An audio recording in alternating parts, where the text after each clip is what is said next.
Friends, this is Bhavnapuri. Welcome you all. So दोस्तों, आज हम बात करेंगे चैप्टर नंबर 13 यानी कि फोटोसिंथेसिस का जो टॉपिक है केमियोस्मोटिक हाइपोथेसिस। सो बेसिकली जो हमारा आज का टॉपिक है इसमें हम किस बारे में बात करेंगे, मैंने आपको ऑलरेडी बताया कि जब भी फोटोसिंथेसिस होती है it requires two reactions, two steps. सबसे पहले light reaction and then dark reaction.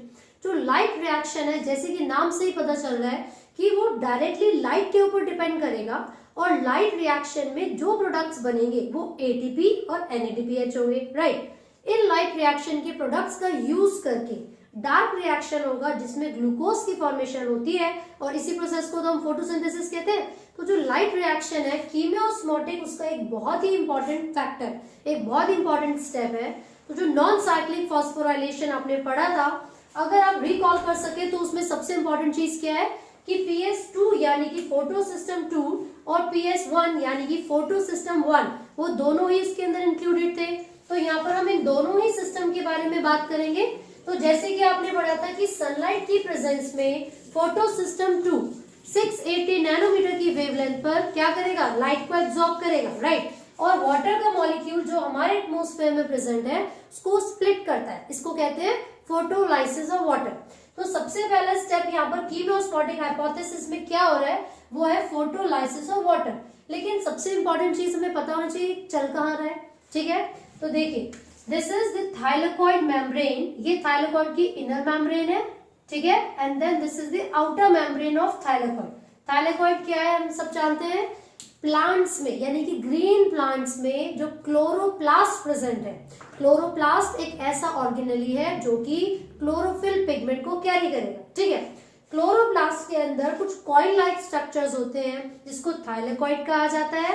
Thylakoid के अंदर ही वाटर का स्प्लिटिंग यानी कि ब्रेकडाउन होता है और एनर्जी की फॉर्मेशन का प्रोसेस के लिए सारे स्टेप्स यहीं पर होंगे, ठीक है। तो ये inner membrane of thylakoid, outer membrane of thylakoid and this is the lumen. ये क्या है, ल्यूमन। और क्लोरोप्लास्ट के अंदर ही ये थाइलेकॉइड प्रेजेंट है। तो क्लोरोप्लास्ट के अंदर जो कैविटी होती है ना, इनर मेम्ब्रेन से बाउंड जो रीजन होता है उसको हम क्या कहते हैं, stroma. So this region is the stroma. ये सारा का सारा रीजन क्या होगा, स्ट्रोमा, ठीक है। तो यहाँ पर आप देख सकते हो कि ये जो फोटो सिस्टम्स है वो कहाँ प्रेजेंट है, these two photo systems are present in the membrane of thylakoid. यहाँ पर PS2 ने क्या काम किया था, वाटर का मॉलिक्यूल ब्रेक डाउन किया था, है ना। तो क्या क्या चीजें रिलीज हुई इसके ब्रेकडाउन के रिजल्ट में, और ये प्रेजेंट कहां पर है, इनर मेम्ब्रेन पे। यानी कि सनलाइट को एब्जॉर्ब करके फोटोलाइसिस ऑफ वाटर कहां पर होगा, सबसे इंपॉर्टेंट चीज, इनर मेम्ब्रेन ऑफ थाइलेकॉइड, ठीक है। तो यहाँ पर जब वाटर मॉलिक्यूल ब्रेक करेगा तो यहाँ पर H+ आयंस यानी कि जो प्रोटॉन को रिप्रेजेंट करेंगे, electrons and free oxygen remove हो जाएगा। अब आप यहाँ पर देखोगे ये जो H+ आयंस है, कुछ H+ आयंस स्ट्रोमा में प्रेजेंट होते हैं और ये H+ आयंस यहाँ पर करेंगे क्या, जब आपने नॉन साइक्लिक फॉस्फोराइलेशन देखा था तो 680 नैनोमीटर की वेवलेंथ पर PS2 ने वाटर का मॉलिक्यूल ब्रेक किया। उसके रिजल्ट में क्या कर रहे थे, वो इलेक्ट्रॉन जो एक्सेप्टर था वो ETS, इलेक्ट्रॉन ट्रांसपोर्ट सिस्टम की मदद से ट्रांसफर कर रहा था इलेक्ट्रॉन्स को, है ना। लेकिन एक फैक्ट मैं आपको यहाँ पर बता दूं कि यहाँ पर ये जो साइटोक्रोम B एंड F आप देख रहे हैं, ये एक्चुअल में इलेक्ट्रॉन को ट्रांसपोर्ट करेगा, है ना। और जो H+ आयंस है, H+ आयंस, ये उनको कैरी करके अंदर तक लेकर आएगा थाइलेकॉइड की ल्यूमन में। तो जो साइटोक्रोम B एंड F है, इनके क्या फंक्शन है, ये H+ आयंस को कहां तक पहुंचा देते हैं, थाइलेकॉइड की ल्यूमन तक, और जो इलेक्ट्रॉन्स होंगे उनको आगे ट्रांसफर करेंगे, ट्रांसपोर्ट करेंगे कहां तक, PS1 तक, फोटो सिस्टम 1, ठीक है। तो आपको यहाँ पर पता होना चाहिए कि दो और एंजाइम्स यहाँ पर प्रेजेंट है। This is the enzyme called ATP synthase. ATP synthase ये एक ऐसा एंजाइम है जो कि रिस्पॉन्सिबल है ATP की फॉर्मेशन के लिए। एंड अनदर एंजाइम जो कि आउटर मेम्ब्रेन पर प्रेजेंट है, NADH रिडक्टेज। NADH रिडक्टेज ये जो एंजाइम है वो रिस्पॉन्सिबल है NADP+ से NADPH2, है ना, इसकी फॉर्मेशन करवाने के लिए। तो बेसिकली हमने देखा जैसे नॉन साइक्लिक फॉस्फोराइलेशन में PS2 ने वाटर मॉलिक्यूल को स्प्लिट किया, इलेक्ट्रॉन्स और प्रोटॉन्स रिलीज हुए, electrons are further transported by the cytochrome B and F to the PS1, है ना।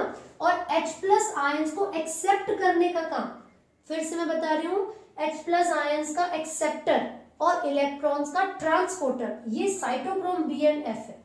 आपकी एनसीईआरटी में भी मेंशन है, मैं वो तीनों पॉइंट्स पर डिस्कस करूंगी। तो यहाँ पर जो इलेक्ट्रॉन्स को ट्रांसपोर्ट करने का काम और H प्लस आयंस को एक्सेप्ट करने का काम कर रहा है वो ये साइटोक्रोम बी एंड एफ करेगा। तो बच्चे जैसे ही H प्लस आयंस इस साइटोक्रोम बी एंड एफ के थ्रू एंट्री लेंगे वो कहां पर आ जाएंगे, ल्यूमन के अंदर आ गए। तो स्ट्रोमा में जितने भी H प्लस आयंस थे उनका कंसेंट्रेशन कम होता रहेगा और ल्यूमन के अंदर जो ग्रेडियंट है प्रोटॉन का ग्रेडियंट वो ज्यादा हो जाएगा। मेडिकल में भी एक क्वेश्चन पूछा जाता है कि प्रोटॉन ग्रेडियंट मैक्सिमम कहाँ होता है, सो थाइलेकॉइड की ल्यूमन में। तो यहाँ पर ये जो H प्लस आयंस है ये क्या कर रहे हैं, ये रिप्रेजेंट करते हैं प्रोटॉन्स को, है ना।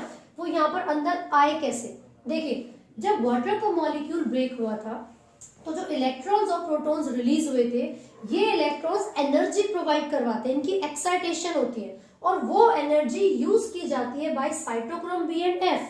किस चीज के लिए, H प्लस आयंस को ल्यूमन के अंदर पहुंचाने के लिए और उन इलेक्ट्रॉन्स को आगे ट्रांसपोर्ट करने के लिए।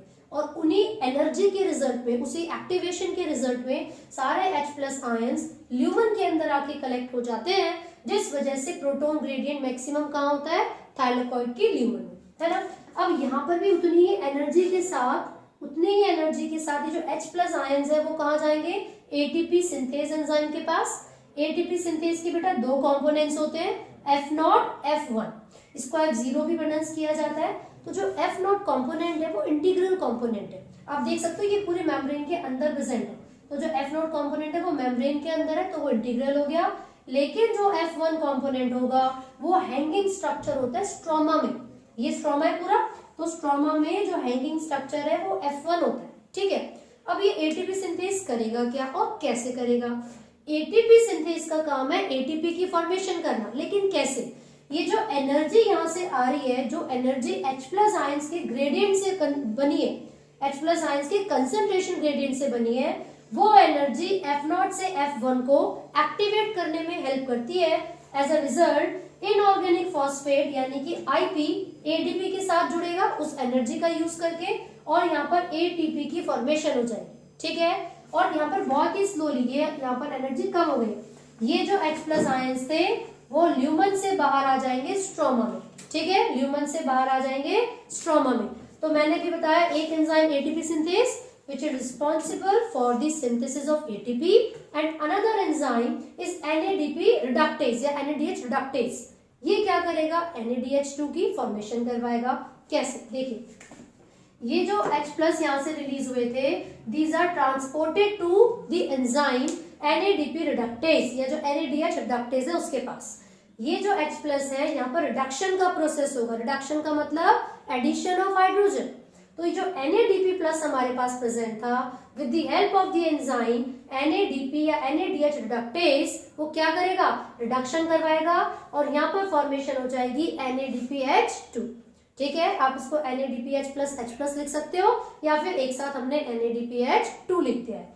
तो बेसिकली कीमोस्मोटिक हाइपोथेसिस में क्या कंफ्यूजन निकला, दो चीजों की फॉर्मेशन हुई, एनर्जी की फॉर्मेशन हुई, वो है ATP और NADPH2, क्लियर है। तो ये जो नॉन साइक्लिक फॉस्फोराइलेशन था वो थाइलेकॉइड के अंदर हो रहा था, इसीलिए हम यहाँ पर थाइलेकॉइड मेम्ब्रेन के बारे में बात कर रहे हैं।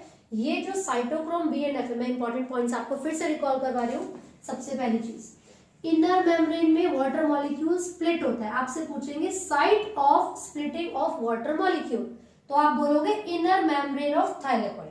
सेकेंड चीज, प्रोटॉन ग्रेडियंट हाई कहां पर होता है, in the lumen of thylakoid. Third point, आपसे पूछेंगे NADP रिडक्टेज या NADH रिडक्टेज एंजाइम कहां प्रेजेंट होगा, ये outer surface of the thylakoid membrane, ठीक है। पूछेंगे ATP की फॉर्मेशन कहां हो रही है, स्ट्रोमा में हो रही है, clear. Then cytochrome B and F ये क्या काम कर रहा है, इसका फंक्शन क्या है, तो आप बताओगे कि ये H प्लस आयंस को एक्सेप्ट कर रहा है, प्रोटॉन्स को एक्सेप्ट कर रहा है और इलेक्ट्रॉन्स को ट्रांसपोर्ट कर रहा है। तो पूछेंगे प्रोटॉन एक्सेप्टर कौन है, तो आप बताएंगे cytochrome B and F, okay. So वो बेसिक पॉइंट्स कौन कौन से हैं जो कि कीमियोस्मोटिक हाइपोथेसिस में हमें पता होना चाहिए, क्योंकि बच्चे कई बार मुझे बोलते हैं कि हमें समझ में आ गया पूरा क्लियर है, लेकिन इसको लिखें कैसे? हम डायग्राम तो बना देंगे, लेकिन कई बार ऐसे तो अगर 3 मार्क में आपसे क्वेश्चन पूछा जाता है तो डायग्राम के साथ आपको कुछ पॉइंट्स उसको एक्सप्लेन करने के लिए भी लिखने होते हैं, राइट? तो मैं आपको यहाँ पे बहुत शॉर्ट में वो तीनों पॉइंट समझा रही हूँ जो कि आपको एक्सप्लेन करने हैं। सबसे पहला पॉइंट है वाटर का मॉलिक्यूल स्प्लिट करेगा ल्यूमन के, मतलब ल्यूमन भी बोलूंगी inner side of the thylakoid membrane, ठीक है? तो जब वाटर का मॉलिक्यूल स्प्लिट करता है इनर साइड पे, तो जो प्रोटॉन्स है, जो H+ आयंस है, वो ज्यादा से ज्यादा एंट्री लेंगे ल्यूमन की तरफ, और H+ आयंस का जो कंसेंट्रेशन है वो ल्यूमन की तरफ इंक्रीज होता रहेगा, ठीक है? फिर जो फोटो सिस्टम्स थे, जो PS2 PS1 हमने पढ़े थे, जो PS2 है वो क्या करता है, वाटर का मॉलिक्यूल स्प्लिट कर रहा था और इलेक्ट्रॉन्स की मूवमेंट करवाता है, और साइटोक्रोम B एंड F से होते हुए वो जो इलेक्ट्रॉन्स है these are transported to the PS1, क्योंकि NADPH प्लस H+ की फॉर्मेशन के लिए इलेक्ट्रॉन्स की भी जरूरत है और हाइड्रोजन आयंस यानी कि प्रोटॉन्स की भी जरूरत है, ठीक है? तो सबसे पहले इलेक्ट्रॉन्स की मूवमेंट हुई, इलेक्ट्रॉन ट्रांसपोर्ट या उन सिस्टम्स की मदद से, then cytochrome B and F primary acceptor होगा H+ का और ट्रांसपोर्टर होगा इलेक्ट्रॉन्स का। एज अ रिजल्ट जितने ज्यादा H+ ल्यूमन के अंदर जाते रहेंगे एक प्रोटॉन ग्रेडियंट वहां पर फॉर्म हो जाएगा, ठीक है? देन NADP रिडक्टेज एंजाइम जो कि स्ट्रोमा की तरफ प्रेजेंट होता है, थाइलेकॉइड मेम्ब्रेन की बाहर की तरफ प्रेजेंट होगा, उसका जो मेन फंक्शन है वो NADP+ को NADPH प्लस H+ में बदलना है, वो अपना काम करेगा और हमारे पास एनर्जी करेंसी फॉर्म हो जाएगी। दूसरी एक तो ATP बनेगी, कौन से एंजाइम से? ATP सिंथेज से। क्यों? क्योंकि जो एनर्जी H+ आयंस प्रोवाइड करवा रहे थे वो क्या करवाती है, ADP के साथ इनऑर्गेनिक फॉस्फेट को ऐड करवाएगी, एज अ रिजल्ट ATP की फॉर्मेशन हो जाएगी। और यहाँ पर NADPH प्लस H+ की फॉर्मेशन के लिए इलेक्ट्रॉन्स भी चाहिए, साथ साथ प्रोटॉन्स भी चाहिए। तो अभी आपने देखा जो 2 इलेक्ट्रॉन्स रिलीज हुए थे वो कहाँ जाते हैं, NADP रिडक्टेज एंजाइम के पास जाते हैं, ताकि वहां पर NADPH2 की फॉर्मेशन हो सके। So this is all about this video and this topic chemiosmotic hypothesis. I hope आपको ये समझ में आया है। अगर कोई भी डाउट्स है तो आप कमेंट कर सकते हैं, and do not forget to like, share and subscribe. Thank you.